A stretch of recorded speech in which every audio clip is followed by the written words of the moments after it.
Hi, I'm Reggie, and this is Julie, and welcome to Read Tech. Today we're going to talk about something that's pretty exciting to me. Today we got a new camera. We upgraded from a Sony a6000 camera that I've had for about 5.5 or 6 years. It's a great camera, lots of cool features. Even today, I love shooting with that camera, but it's missing a couple of really cool features. Julie, do you know why we bought this new camera? No, I have no idea why we bought this new camera. So just to level set for you folks out there, I know next to nothing about cameras, but apparently the new camera is rather exciting. So do you want to tell me about this new camera? Do you want to tell me about the old camera? Well, I'll tell you the most important new feature for the new camera, and this is the Sony a6400.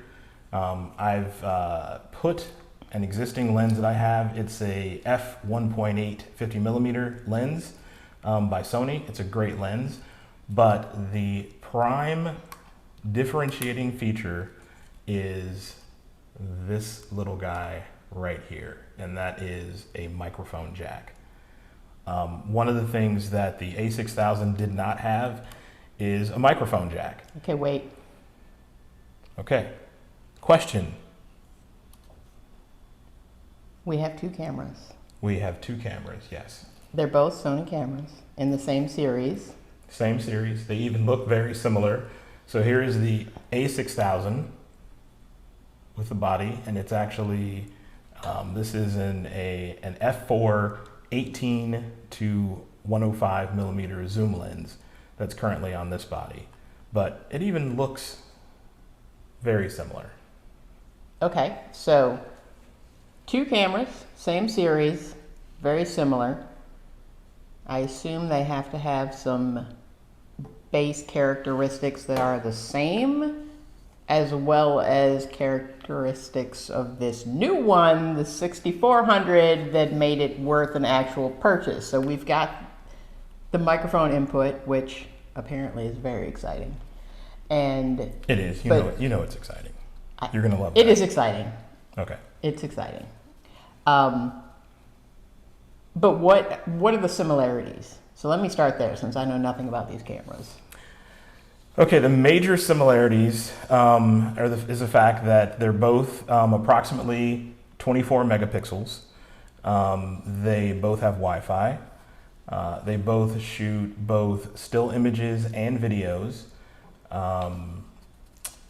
Let's see, they also both have NFC, which is useful for setting up the Wi-Fi.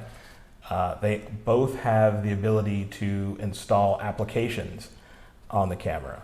So through the Wi-Fi interface, you can actually download specific applications that allow you to do creative things like different types of filters.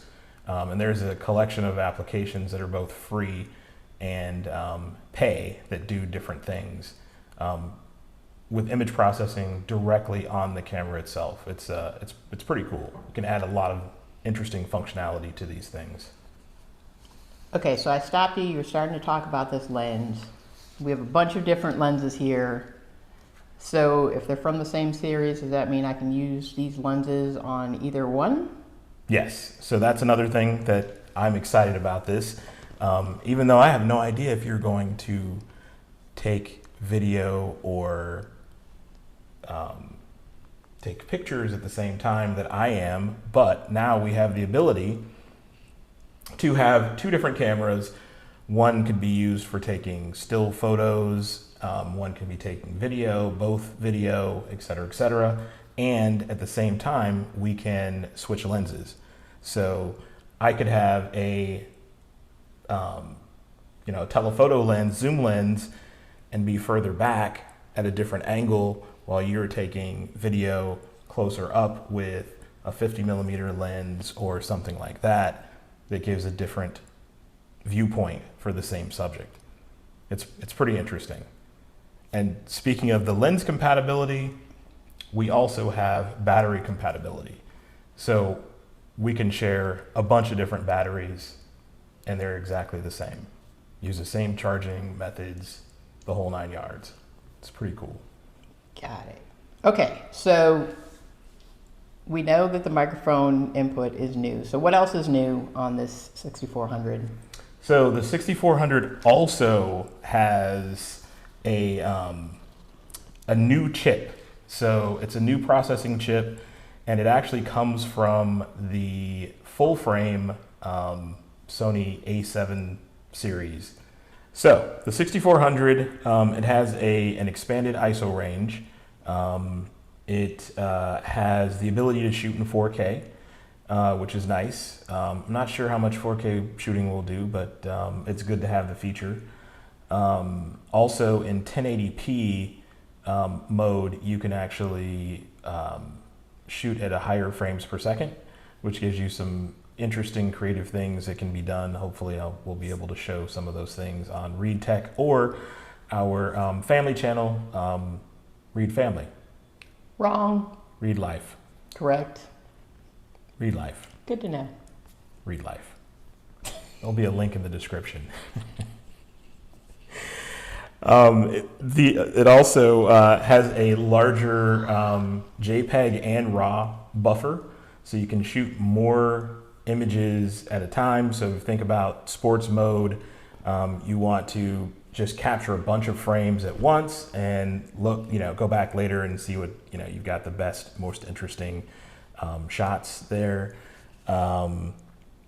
It also has a new face tracking feature that is dynamic, as well as more autofocus and that's based on contrast and movement. That's up to, I believe, 425 from just under 200 on the a6000. I will fact check that and put the actual information in the description.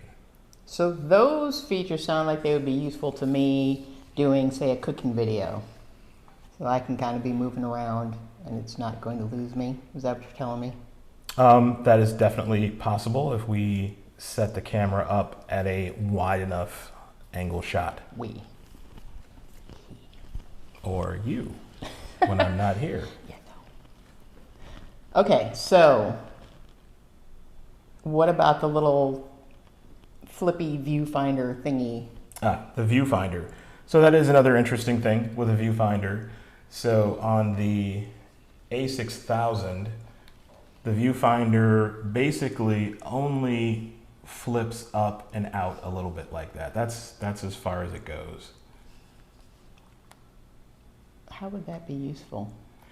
So this is useful if you want to take a shot that's lower and you're looking down like this, so you can extend your arms all the way out and you can still see a preview of the image that you're shooting or the video that you're shooting. Oh. On the a6400, and this is very useful for the situation that we're shooting in right now, which we're using an iPhone XS to shoot this video because we wanted to have both of the cameras in this particular shot. But the a6400 has the same sort of tilt out motion that's available like that that was available on the 6000, but now you can extend it even further and rotate it up so you have a front view situation. So when you're in the actual shot, you can see a preview of what's going on, what the camera sees. So I like that. It's a nice feature. People have complained about this mechanism being potentially fragile. We're going to be careful with it, and hopefully we won't have any issues ourselves. That's what I was just thinking. I could see myself just snapping that right off. That would not be good. But don't do that. So anything else we should know? Other than I'm just really excited for this new camera. It's a new body, new mirrorless camera. The reason why I got the a6000 in the first place, I transitioned from a Canon DSLR, where I had two of those previously, and they're great cameras, but they were large. and I wanted something smaller, and this a6400 continues in that trend of a nice, small, featureful, compact camera that doesn't weigh a ton. So this is good. So I'm starting to learn a little bit about these cameras. Maybe I will start learning how to use these cameras, and perhaps we can do another video where he can tell me about all these various size lenses and what the heck they do and why I would want to use them. So yeah, I'm glad I learned a little bit. Hopefully you learned a little bit as well. Yeah, and if you think, if you have any questions, let us know. I'll try my best to answer as quickly as possible. And, if you like the video, please give us a like, subscribe to the channel. This is a type of content that we generally are going to have. Technical focus, but I love photography. I love alternative energy. So we're going to have some of those videos coming up soon as well. And that's it. Thanks for joining. If you want to check out more of our shenanigans, come visit us over at Read Life, and the link will be below in the description box. See you soon. Thanks a lot.